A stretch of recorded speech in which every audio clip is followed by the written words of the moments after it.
છોટાઉદેપુર જિલ્લામાં એક એવો કિસ્સો સામે આવ્યો જે માત્ર એક પરિવારનો ઝઘડો નથી પરંતુ સરકારી તંત્રની કાર્યપદ્ધતિ પર પણ મોટો સવાલ ઊભો કરે છે। અહીં એક લાલચુ ભાઈએ પોતાના જ મૃતક ભાઈની જમીન પચાવી પાડવા ષડયંત્ર રચ્યું, જેમાં નિયમો જ નહીં સંબંધોને પણ નેવે મૂકી દેવાયા।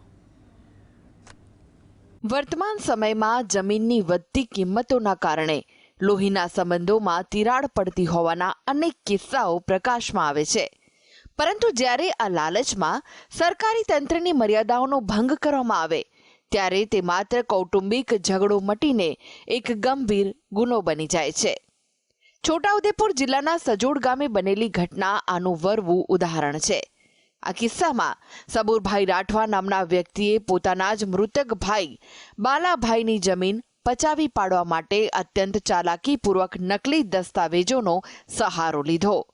આરોપી પંચાયતના નકલી સિક્કા, તલાટીની ખોટી સહીઓ અને સાક્ષીઓના ખોટા ફોટોનો ઉપયોગ કરીને બોગસ પેઢીનામું તૈયાર કર્યું।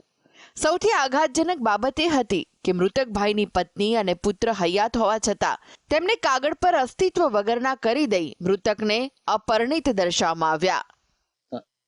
365ની જે નોંધ કઢાવવા કરીને અરજી આપી એ મેં કઢાવી મામલેદારમાં જઈ, તો એમાં પેઢીનામામાં બી ગલત દેખાડ્યું છે, જે મરણનો દાખલો બી ગલત મૂકેલો છે, તલાટીની સહી સિક્કા બી ગલત મારેલા છે અને સોગંદનામામાં બી ખોટું દેખાડેલું છે, પંચોમાં બી ખોટું દેખાડેલું છે, પંચોની સહીઓ બી ગલત દેખાડેલી છે। આ ઘટનામાં વહીવટી તંત્રની કાર્યપદ્ધતિ પર પણ ગંભીર સવાલો ઉઠ્યા છે। જમીન રેકોર્ડમાં નામ ફેરફાર કરતી વખતે રેવન્યુ વિભાગ દ્વારા દસ્તાવેજોની ચકાસણી અને ખરાઈ કરવાની જવાબદારી હોય છે।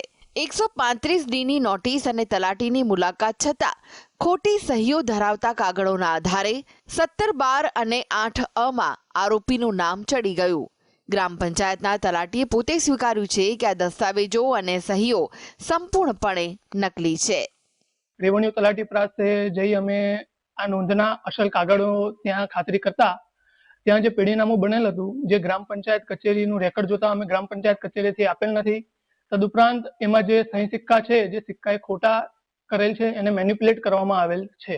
इस विषय में हमारे पास कोली रेसलीबेन बलाभाई, कोली जशीबेन बलाभाई और कोली नटवरभाई बलाभाई, इन 3 व्यक्तियों की ओर से आरटीएस की अर्जी आई है हमारे पास। इसमें हम आगे सुनवाई करने के बाद और इसमें जो भी निर्णय होगा वो हम निकाल कर देंगे। જ્યારે એક હયાત વારસદારને પોતાના જ પિતાની મિલકત મેળવવા માટે સરકારી કચેરીઓના ચક્કર કાપવા પડે ત્યારે સિસ્ટમની સુરક્ષા પર પ્રશ્નાર્થ ચિહ્ન લાગે છે। રફીક ડણીવાલા, GSTV, છોટાઉદેપુર।